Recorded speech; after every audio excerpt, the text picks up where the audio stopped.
మనుషుల వల్ల మన మూడ్ ఎందుకు మారుతుంది? మన హ్యాపీనెస్ ఇతరుల చేతిలో రిమోట్ కాకూడదని మనకు తెలిసినా కూడా ఎందుకు అలా బిహేవ్ చేస్తాము? ఇలాంటి విషయాలు మనం వీడియో చూస్తూ మాట్లాడుకుందాము. అలానే ఈరోజు కర్రీ అయితే ఒకటి నాకు నచ్చిన కర్రీ.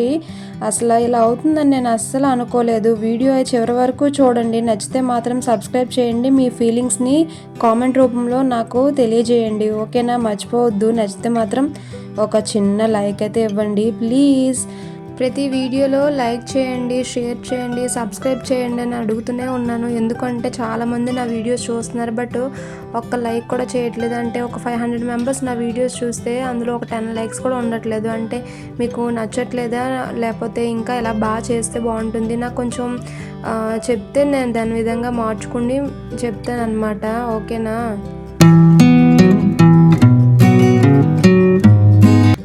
హలో అండి, నమస్తే. వెల్కమ్ టు జాను జిందగీ. నేను మీ ఝాన్సీని. ఎలా ఉన్నారు? బాగున్నారా? నేను కూడా చాలా బాగున్నాను. ఈరోజు తొందరగానే లేచాను అనమాట. పిల్లలైతే ఇంకా లేవలేదు, పడుకునే ఉన్నారు. మా బావ కూడా లేచారు. మేమిద్దరం అయితే టీ ఫస్ట్ కంపల్సరీ. మాకు ఇంకా టీ పొడి అయిపోయిందని చెప్పి ఇంకా డబ్బా అయితే ఫిల్ చేస్తున్నాను. మేము వాడే టీ పొడి మంజులా అనమాట. ఫస్ట్ నుంచి పెళ్ళైన నుంచి మాకు అదే టీ పొడి అలవాటు. చాలా రకాల టీ పొడులు వాడాం, కానీ ఇదేంటో మాకు అలవాటు అయిపోయింది. టీని ఎంత ఇగ్నోర్ చేసి మానేద్దామని చెప్పినా అస్సలు మానలేకపోతున్నాను అనమాట. చిన్నప్పటి నుంచి అలవాటు అయినది ఇప్పుడు సడన్గా మానేయాలంటే ఏదైనా పెద్ద సిచ్యువేషనే రావాలేమో. నేనైతే అసలు మానలేనండి. మన మూడ్ ఎప్పుడు మన చేతుల్లోనే ఉంటుంది, బట్ మనం ఏం చేస్తాము అంటే పక్క వాళ్ళ మూడ్ మీద డిపెండ్ అవుతూ ఉంటాం అనమాట.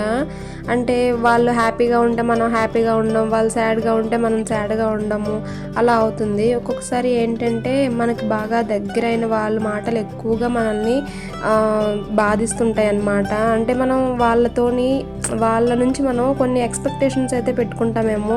వాళ్ళు మనల్ని నవ్విస్తారు, మంచిగా చూసుకుంటారు, అర్థం చేసుకుంటారు, బాధ పెట్టరు అనే ఫీలింగ్లో ఉండిపోతాము. అందుకే వాళ్ళు ఏ చిన్న విషయం అన్నా సరే మనకు చాలా పెద్దగా అనిపిస్తుంది కూడాను.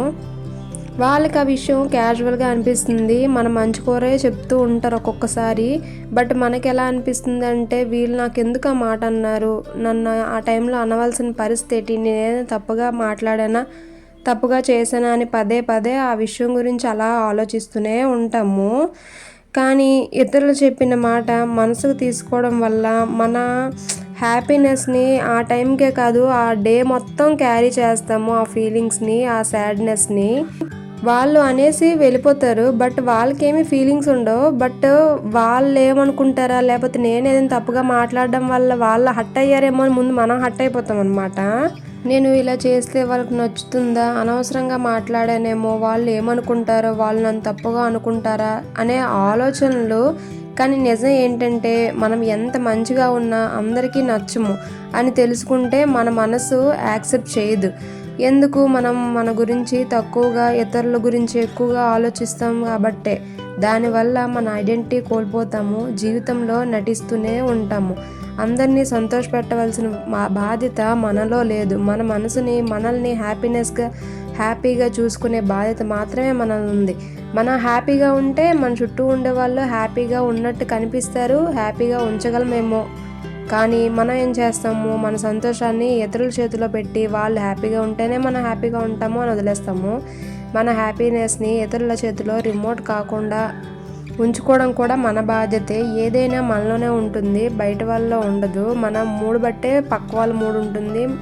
మన హ్యాపీనెస్ వల్ల మన హ్యాపీగా ఉంటాం తప్ప పక్క వాళ్ళు హ్యాపీగా ఉంటే మనం హ్యాపీగా ఉండం, అదంతా మనం ఫస్ట్ నుంచి మన మనసులో గట్టిగా నమ్మిన అదొక డ్రామా అనమాట. ఇలాంటి ఎన్ని కొటేషన్స్ చెప్పినా సరే కొంతమందిలో మాత్రం మార్పు తీసుకురాలేము. కొంతమంది బిహేవియర్ అంతేని, ఎన్నో సిచ్యువేషన్స్, అనుభవాలు వచ్చాకే వాళ్ళ బిహేవియర్ అనేది మారుతూ ఉంటుందేమో. ఏది ఏమైనా సరే పక్కోళ్ళు నచ్చినట్టు ఉన్నా సరే కొంచెం మీ మనసుకి నచ్చినట్టు చేయండి. మీకు నచ్చినట్టు కొంచెం హ్యాపీగా ఉంటే లైఫ్ లాంగ్ మనకి ఆ ఫీలింగ్ అంటూ ఉండదన్నమాట. నా గురించి నేను ఏం చేసుకోలేదు అని చెప్పి. ఏమంటారు ఈ విషయం గురించి నాకు కామెంట్ సెక్షన్లో కామెంట్ చేయండి. ఓకేనా. ఇక్కడైతే నేను చిక్కుడుకాయ ఫ్రై అయితే వండుతున్నాను, అలానే ఉలవపప్పు అయితే వండుతున్నాను. ఎంతమందికి ఉలవపప్పు అంటే ఇష్టమో నాకైతే కంపల్సరీ కామెంట్ చేయండి, లేదంటే ఒక లైక్ ఇవ్వండి మీకు ఉలవపప్పు ఇష్టమైతే. వండడం ఆల్రెడీ చూస్తూనే ఉన్నారు. చిక్కుడుకాయ ఫ్రై అయితే చెప్పనవసరమే లేదు. నేను ఎప్పుడు ఫ్రైస్ అన్నీ సేమ్ రొటీన్ ఒకే పొజిషన్లో వండుతాను అనమాట. ఫస్ట్ ఏ కర్రీ వేస్తామో ఆ కర్రీ వేసేయడం, తర్వాత పసుపును సాల్ట్ వేసి సిమ్లో పెట్టి అలా మగ్గుతూ ఉంటుంది అనమాట. నేను ఇంక దాన్ని టచ్ చేయను కూడా అన్నాను. తర్వాత దించే 2 minutes ముందు ఇంకా తీసి కారం మసాలా వేస్తే కలిపేస్తే ఇంక దించేస్తాను. ఫ్రైస్ అయితే ఇలా సింపుల్గా చేసుకుంటాను. ఇంకా ఇక్కడైతే నేను ఉలవపప్పు అయితే పెట్టాను కదా, అది ఫస్ట్ ఏంటంటే మనం పోపు అయితే పెట్టుకోవాలి. పోపుల్లోనే సేమ్ ఆవాలు, జీలకర్ర, పచ్చిమిర్చి, ఎండుమిర్చి, కరివేపాకు మనకు నచ్చినట్టు ఇలా వేసుకోవాలి. ఉల్లిపాయలు, వెల్లుల్లి చెదగొట్టుకొని వేసుకుంటాం అనమాట. అది బాగా మగ్గిన తర్వాత కొంచెం టమోటాలు దానికి సరిపోయినట్టు మీకు ఎన్ని కావాలంటే అన్ని. ఇందులో చింతపండు కూడా వాడతాం కాబట్టి కొంచెం టేస్ట్ కోసం అని చెప్పి 1, 2 పెద్ద సైజ్ అయితే ఒకటి సరిపోతుంది, చిన్నవి అయితే ఒక 2 చాలు. కొంచెం దానికి సరిపోయినట్టు కొంచెం చింతపండు కూడా ముందే నానబెట్టుకుని ఉంచుకుంటాం అనమాట. ఇంకా ఆ పోపు అలా మగ్గుతుంటే ఈ లోపు అయితే చింతపండు రసాన్ని మనం ఆ పిండిలో కలుపుకుంటాం అనమాట. ఉలవ పిండి, ఉలవలు కొంచెం జీలకర్ర వేసి ఆడించుకుంటే ఇలా చేసుకుంటే చాలా టేస్టీగా ఉంటుంది. చాలామంది ఉలవ కట్టు చేసుకుంటారు అనమాట. ఉలవల్ని వేపేసి ఉడకబెట్టి దాన్ని మిక్సీ కొట్టి దాన్ని పోపు పెడతారు, అది వేరే ప్రాసెస్ అనమాట. మేము ఎప్పుడు అలా చేసుకోలేదు. ఇలా పిండినే ఉంచుకొని ఇలా చేసుకుంటూ ఉంటామన్నమాట. నాకు భలే ఇష్టము ఉలవపప్పుని చిక్కగా చేసుకుంటే. ఒత్తుని అలాగా నడుచుకుంటూ వేడివేడిగా తిన్నా సూప్ అంటారు కదా, సూప్లా తాగేయచ్చు అనమాట, అంత టేస్టీగా ఉంటుంది. ఇంకా చూస్తున్నారు కదా, అందులో నుంచి గుజ్జు అయితే తీస్తూ ఉన్నాను అనమాట. ఆ చింతపండు రసాన్ని ఒక్కసారిగా వేసేయకూడదు, కొంచెం రసం వేసిన తర్వాత ఆ పిండి మొత్తం ఉండలు లేకుండా కలుపుకోవాలి. కలుపుకున్న తర్వాత ఇంక ఉండలు లేవు అన్న తర్వాత మనం ఎంత థిక్నెస్ కావాలో అంత వాటర్ కలుపుకుంటూ ఆ పిండిని అయితే ఒక దగ్గర ఉంచుకోవాలి. ఇంకా మనం పోపు అయితే పెట్టుకున్నాం కదా, అది బాగా టమాటాలన్నీ బాగా మగ్గిపోయి అనిపించినప్పుడు మనం ఇప్పుడు ఉంచుకున్నాం కదా వాటరు, ఆ వాటర్ని అందులో వేసుకోవాలన్నమాట. చూసారు కదా, బాగా టమాటాలు, ఉల్లిపాయలు బాగా మగ్గిపోయాయి అనమాట. అలా మగ్గిపోయిన వాటిలోన ఇంకా మనం ఉంచుకున్న రసాన్ని మొత్తాన్ని వేసి బాగా తెల్లి ఉడికినంత వరకు ఉంచుకోవాలి. అంతేనండి, చాలా సింపుల్ అండ్ టేస్టీగా ఉంటుంది, చాలా బలం కూడాను. ఇలా చేసుకున్నారు అంటే మాత్రం పిల్లలు కూడా చాలా ఇష్టంగా తింటారు. పులుపు ఎక్కువగా నచ్చుతున్న వాళ్ళు చింతపండు గుజ్జుని ఎక్కువగా వేసుకోండి, టమాటాలు ఎక్కువగా వేసుకోండి. లేదు మామూలుగా ఉంటే చాలు, చింతపండు ఎక్కువగా వేసుకోకుండా ఉంటే సరిపోతుంది. మీకు ఎలాగ కావాలో అలాగా. మేమైతే మాత్రం, అంటే మేము కాదు, నేను మాత్రం కొంచెం పుల్లగా అంటేనే ఇష్టపడతాను. బావ మాత్రం కొంచెం అంత పుల్ల ఏమీ ఇష్టపడరు, అందుకని నేను మీడియంగా వేస్తాను అనమాట. ఒక 2 టమాటాలు, చింతపండు, టమాటాలు ఎక్కువ తీసుకున్న ప్రాబ్లం లేదు, కానీ చింతపండు మాత్రం పులుపు ఎక్కువగా అవ్వకూడదంటే కొంచెం తీసుకుంటే సరిపోద్ది అనమాట. ఇంక నేనైతే చిక్కుడుకాయ ఉలవపప్పు అని అనుకున్నాను, బట్ బాగా వచ్చి కోళ్ళకి మేత వేయడానికి ఏమైనా ఫ్రిడ్జ్లోనా పాలకూర కానీ తోటకూర ఏమైనా ఉన్నాయని అడిగారు. అప్పుడు గుర్తొచ్చింది, అయ్యో తోటకూర కట్ చేసి ఉంచుకున్నాను కదా, సరేలే తోటకూర ఫ్రై కూడా చేద్దాము అనేసి అప్పుడు గుర్తొచ్చింది అనమాట. లేదంటే ఫస్ట్ తోటకూర ఫ్రైయే చేసేదాన్ని, అంటే ఏదో ఒక కర్రీ అయితే సరిపోతుంది, బట్ తోటకూర ఎక్కువ రోజులు అలా ఉంచినా పాడైపోతుంది కదా అని చెప్పి సరేలే 2 కూరలు అయితే ఏమైపోయింది. పిల్లలకి ఎప్పుడు ఇంటి దగ్గర తోటకూర కలిపి అన్నం పెట్టియచ్చు, స్కూల్కి ఎంచు చిక్కుడుకాయ అయితే బాక్స్ పెట్టియచ్చు అన్నట్టుగా ఇంకా చిక్కుడుకాయ అయిపోయిన తర్వాత నేనైతే తోటకూర కూడా వండాను. మా పిల్లలైతే ఉలవపప్పు ఇష్టంగానే తింటారు, కానీ స్టార్టింగ్ ప్రాబ్లం వాళ్ళకి. ఏదైనా ఫస్ట్ వద్దు వద్దు అనడం, నేను తిను అనడం, అది బాగా అలవాటు అయిపోయింది మాకు. ఇప్పుడు పప్పు ఒక్కటే వండితే వద్దు అనకుండా తింటారు. రసం వండినా ఇలాగ ఉలవపప్పు ఏదైనా వండితే మాత్రం వాటిని చూసే నేను తిన్ను అన్న ఫీలింగ్ అయితే కొడతారు. బట్ ఒక్కసారి నచ్చితే మాత్రం 3 పూటలు అది వేసినా చక్కగా తింటారనమాట. అంత ఇష్టం మా పిల్లలకి కూడాను. కొంచెం పులుపు తగ్గించి తింటే మా బావ కూడా తింటారు మంచిగానే. ఇంకా తోటకూర అయితే వండుతానని చెప్పాను కదా, అది తోటకూర మామూలుగా ఉల్లిపాయలు కోసుకున్నాను, వెల్లుల్లిపాయ చెదగొట్టుకొని వేసుకున్నాను మంచిగా, అంతా బాగుంది కూర. ఇంక వేసి మగ్గుతున్న టైంలో నాకు తెలియని స్మెల్ అయితే వచ్చింది. ఏంటి ఈ స్మెల్ ఎక్కడి నుంచి వస్తుంది అని చూసేటప్పుడు ఈ తోటకూర మూత తీసాను, ఇంకా కర్రీలో నుంచే వాసన అయితే వస్తుంది. ఏంటి స్మెల్, నేను ఎప్పుడు తోటకూరలో ఇలాంటి స్మెల్ నేను ఎప్పుడు చూడలేదు అస్సలు.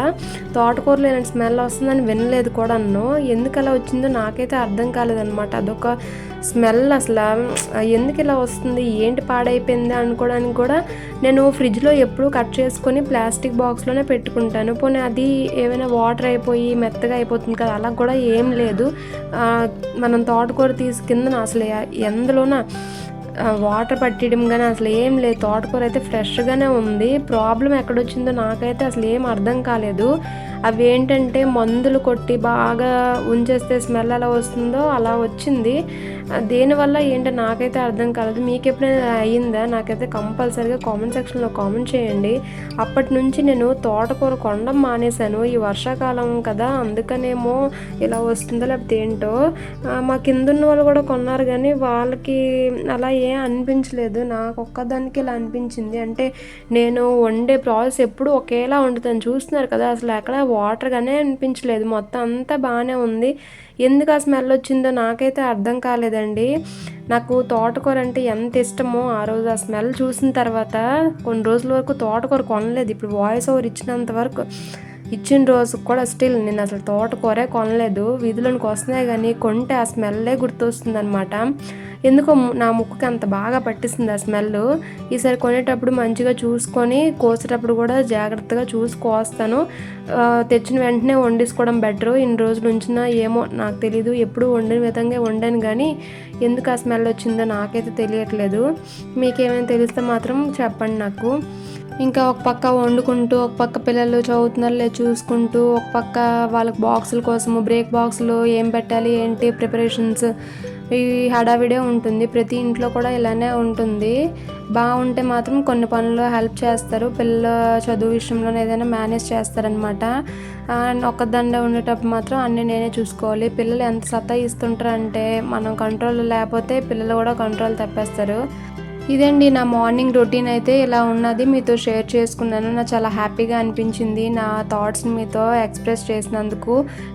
మీకు ఎలా అనిపించిందో నాకు కంపల్సరీగా కామెంట్ చేయండి. వీడియో నచ్చితే మాత్రం లైక్ చేయండి, అలానే సబ్స్క్రైబ్ చేసుకోండి.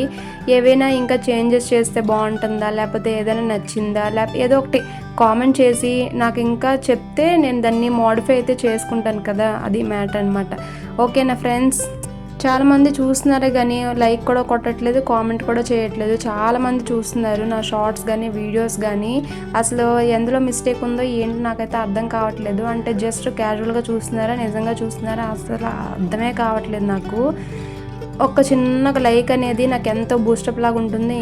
ఓకే ఫ్రెండ్స్, ఉంటాను. బాయ్.